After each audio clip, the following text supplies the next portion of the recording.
everyone, welcome to Context. I'm Anastasia, Lavrina. Today we are discussing the results of Germany's recent election, where Friedrich Merz, conservative, have emerged victorious, albeit falling short of the expected 30% vote share. With us today, three distinguished experts in politics and economics to analyze this result and discuss the future expectations. Joining us from Austria is Klaus Jürgens, a political analyst with Economy First Limited, London. From Germany, we have Dr. Uli Bruckner, Jean Monnet, Professor of European Politics, and Michael Hack, Senior Political Advisor, joining us from Belgium. Dear experts, a warm welcome to our program. Thank you very much. Thank you. Thank you very much. So, Mr. Uli Bruckner, let's start with you. Friedrich Merz, Conservative Party, has secured the win, but they fell short of the 30% share they were hoping for. How do you understand this result? What does it say about the political landscape in Germany? Well, we normally look at results by comparing the government with the opposition and then draw our conclusion. In this particular case, the situation is different because it wasn't a vote between opposition and government. It was basically a vote between parties that cluster in the center, because you win elections in the center of the political spectrum in Germany, which is a society that is less divided than, let's say, the United States. And so the vote was about, do you want continuity? Do you want parties in power that are committed to the principles and values set out in the German constitution? Or do you want disruptive changes and an expression that you dislike the functioning of the current system? And in that vote, you have something like 75% of votes in favor of those who want continuity, while at the same time, Friedrich Merz promised to make things different from what we saw before in the Streetlight Coalition. So he put himself in a complicated position to be, on the one hand, a defender of what Germany stands for, and on the other hand, to give bold promises to establish a very different immigration policy, which will put him in a complicated position to meet expectations. Mr. Hack, what do you think of Merz's strategy for coalition building? He has mentioned reaching out to Olaf Scholz, Social Democrats. How likely is it that he can form a government with them? I think we are in a very lucky situation. The election results now led definitely to it paves the street to a grand coalition. So a coalition between the CDU, the Conservatives, and the SPD. And already now these parties are preparing for this kind of coalition. So the likelihood that this will take place is very, very high. Despite that there are voices in the Social Democratic Party who form a bit of a resistance here regarding the stronger course against migration, which will come with Merz, and we are very confident here that we will see this coalition here between the Social Democrats and the CDU, most likely this scenario. Mr. Jürgens, Merz's leadership has been a topic of debate in recent years. Do you think this victory will solidify his position, or is there still internal party tension he will have to navigate in the coming weeks? Of course. Thanks for having me. Just returned from Berlin, and esteemed colleagues, thank you very much. Now, of course, there is infighting in any German, probably all around the world, any political party. There is always someone behind you who might actually wish to overtake exactly your position. Now, but I think this time everyone knows, with the result of the AfD on top of the 20% mark, that there is no more time to be wasted. The mainstream parties must realize we have exactly two options: unite or risk in 2 or 3 years or maybe sooner to have another snap poll. And some cynics say maximum by then the AfD would come out as the top, as the front runner. Now, I think the new chancellor, and I think we can say it with all certainty now that Friedrich Merz will be the new German chancellor. And my esteemed colleague from Berlin said, Professor Brückner as well, yes, we have a constitution, it is a political system, and no one took the political system away. Of course not. This is democracy. Now, I think if Merz wants to step into the shoes of past chancellors, not perhaps most recent chancellors, and show leadership, show charisma, and tell the people what is really going on, not telling any lies, not painting a rosy picture and say all will be fine in a year, just trust us, but really telling the people we have to do this, we have to tighten the belt, and eventually it will be fine, plus the foreign policy and defense policy and the migration issue. I think he might come out as a much stronger leader than many commentators expect him to be. Indeed, very interesting. Dr. Brückner, before the election, Merz promised first to show leadership of Germany in Europe, and the second, he also promised beefs up support for Ukraine. What does this election and its result means for Europe and for Ukraine? Well, it was really surprising to watch the election campaign that was so navel-gazing that one would think that we live in happy times in which a stable global environment only supports Germany in its focusing on domestic affairs. No one really discussed the consequences of what J.D. Vance at the Munich Security Conference announced, which is in essence the end of NATO. Because what we learned there is that Europeans are not worth being defended. We became too liberal, and therefore the promise of collective security, that an attack on one of us is an attack on all of us, is not more than a lip service. It won't happen anymore.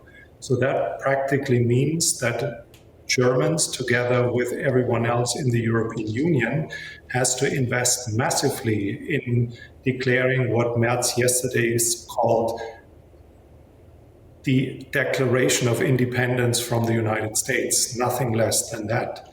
And I would not have expected to stand on television in a discussion in which I would have quoted a Christian democratic transatlanticist saying something like this.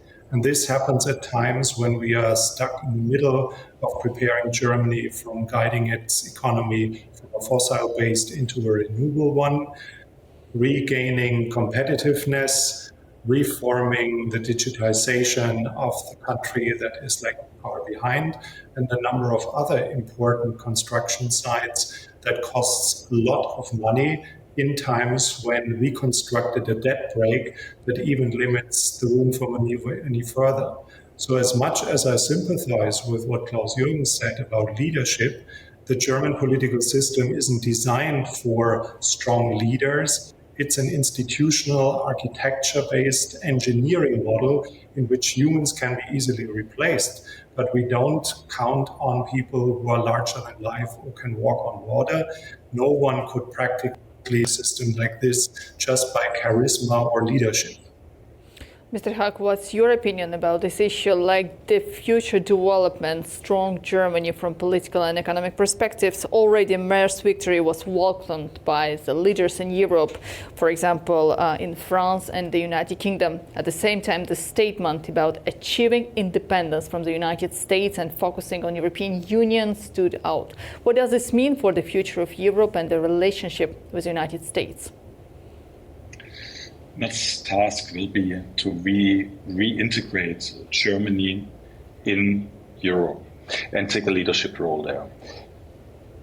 Under Scholz, the whole cooperation with France suffered, and we will see there a revitalization of this relationship. Regarding the US, I would just like to remind all of us that we have with Merz one of the most US-friendly chancellors we will ever have since he worked there. He worked for BlackRock. He has the whole history. He knows the culture. He's very much pro-Atlantic relations. So I expect also here that these tense relations we have right now with the US are rather softening with him. So it's a lucky situation for Germany that we have the result like we have it. Like it was described before, the Conservative didn't have a good result. In fact, it was the second worst result of the Conservatives in their history. So there is not a big support there, and they lost a lot of voters to other parties, particularly also the AfD, and they will have to rebuild trust. The Social Democrats are in a similar situation, also the worst result in history since the Weimar Republic. So there's a lot to be rebuilt, but these pro-European initiatives are forced on the next government, since we are lacking the support from the US and from overseas. Mr. Jürgens, I would like to bring to your attention the recent post made by the Prime Minister of Hungary, Viktor Orban. I would like to cite, to quote what he said. US aid was the heart of a robust financial and power machine, a monster created to crush, crumble, and erode the freedom and independence of nations so that the liberal globalist empire could thrive. President Donald Trump drove his stake through the heart of the empire. Now it's our turn in Europe to finish the job. And taking into account very important position from the economic and political perspective of Germany, where do you think the role of Germany should be prioritized, to support or vice versa to be against the statement made by Mr. Viktor Orban in regards to US aid? Well, very brief. Now, just came back from the German capital at an event, and Chatham House rules. I'm very strict about Chatham House rules, but believe me, it was really set. The former ambassador explained why are we as Germans so afraid of Donald Trump? Why don't we try to build a bridge and, up to a certain extent, try to figure out what he really wants? Now, that was my first point. The second point, of course, there are political movements in Central Europe who actually have a different viewpoint about how Brussels should be run. And I am not against this at all. We speak about United Nations reform, and I discreetly mentioned in Berlin, we have to reform the European Union as well. If it would have any further significance in a new political global world order. So maybe Viktor Orban is overdoing it a bit. Maybe some other leaders are overdoing it a little bit. But you know what is often overlooked? It's not only the politicians, not only the big stakeholders, the big entrepreneurs, not just the media. There are, in a positive sense, ordinary citizens as well. And if you really take your time and speak with ordinary, in the most positive sense, like me, totally ordinary, citizen on the street, they have slightly different viewpoints about what is going on in the world. They would not necessarily say Donald Trump is the biggest concern I have. The only concern is how to feed the family at the end of the day. So the economy, it's the economy, stupid, as one Democratic Party advisor once so correctly mentioned. So reforming the European Union, finding a way for Europe, leaders like from Hungary actually saying, look, this is my opinion, our opinion, we have to do this, we have to do that. Even sidelining perhaps with other less than center-right political parties. Now, we can't neglect the fact 1 out of 5 of every German voters in a democratically run and managed election voted for a far-right party. Now, we have two options from the mainstream. We just shrug it all off and say, fine, perfect. Or we say, how could this ever happen? Why do workers and young people in particular look to the extremes? Why has the mainstream actually totally messed it up? And if the mainstream in other European countries would not mess it up, gentlemen like Viktor Orban or Madame Le Pen, or we have other countries in this mix as well, they would have it much more complicated, much more difficult at the ballot box. Because what is the program? Where is the reform for the economy? Except for saying everything is wrong what the mainstream parties do. Perfect. But what do you actually want? So I listen to Viktor Orban, of course. I do understand the Hungarian position up to a certain extent. And I am happy that someone has started the debate. Now the other leaders must actually step in and say, okay, is this what we want? Is it not? And last night, it was a long, long night, I think until 4 o'clock in the morning. What many people said, politics and democracy depends on compromise. But you have to listen to the opposite number. Right, Dr. Bruckner, actually that's a very good point. Mr. Jorgens explained the disagreement which still exists in the European society and the future expectations from cooperation or partnership or any other ways of cooperation between the United States and Europe and Germany especially.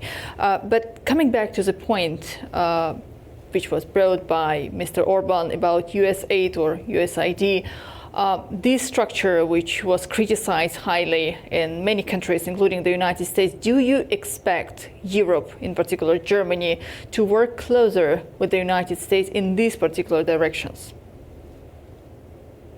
Certainly not.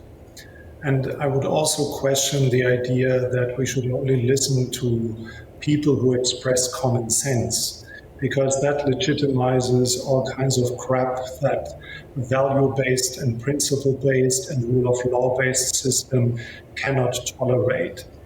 If common sense that Trump praised, represented by the AfD, allows to be openly racist and to question the rule of law-based systems that we represent, then we simply don't have anything in common with people who express those ideas. And this is totally independent from their perfectly legitimate concerns about housing and cost of living and the fear that Germany could transform into a more diverse or pluralist or too liberal system. We have the one camp that believes that disruption is in America's, Russia's, and Chinese interest. And so external interference to fight the functioning of our system has a perfect logic from their end. We also have internal enemies of the system as it works, and this also needs to be addressed. But to form compromises with people that are openly xenophobic, anti-Semitic, anti-Muslim is not an option. Mr. Hakan, your opinion on the same issue, please. Yes, I think we have here again the opportunity to have a coalition of the political middle in Germany. So, as it was rightly said before, we don't have really a democracy model where it's all dependent on one person. Of course, a certain charisma doesn't harm, and that was one of the biggest criticisms towards Merz, that he doesn't have it. He proved now that at least he is regarded for a bit more of leadership. What he interestingly lost was the competence here on economy. So, and this will be the key topic. We will need industry policy and an economic policy which really helps Germany to catch up again. We will have to invest in our economy. And I think the time is right to also motivate the Social Democrats to jump into this coalition with this common goal to bring back the German economy in order to protect our culture in Germany. So our social security, our social peace. And for all of that, we need now a stronger economy. We are still the third largest economy in the world. This is still extremely significant, but the focus has to strengthen our strength again in the automotive industry, in the chemical industry. All of these sectors are also the heart of the Social Democrats. They are heavily unionized, and we need this common collaboration like Anders Schröder in order to make reforms, because everybody is clear about that we will need to have cuts, possibly in the Bürgergeld, in the social services, possibly in others. And we need there a solid base in the middle of our society which supports these necessary changes to make Germany compatible again. Mr. Jorgensen, one more question. Cooperation with the United States is clear.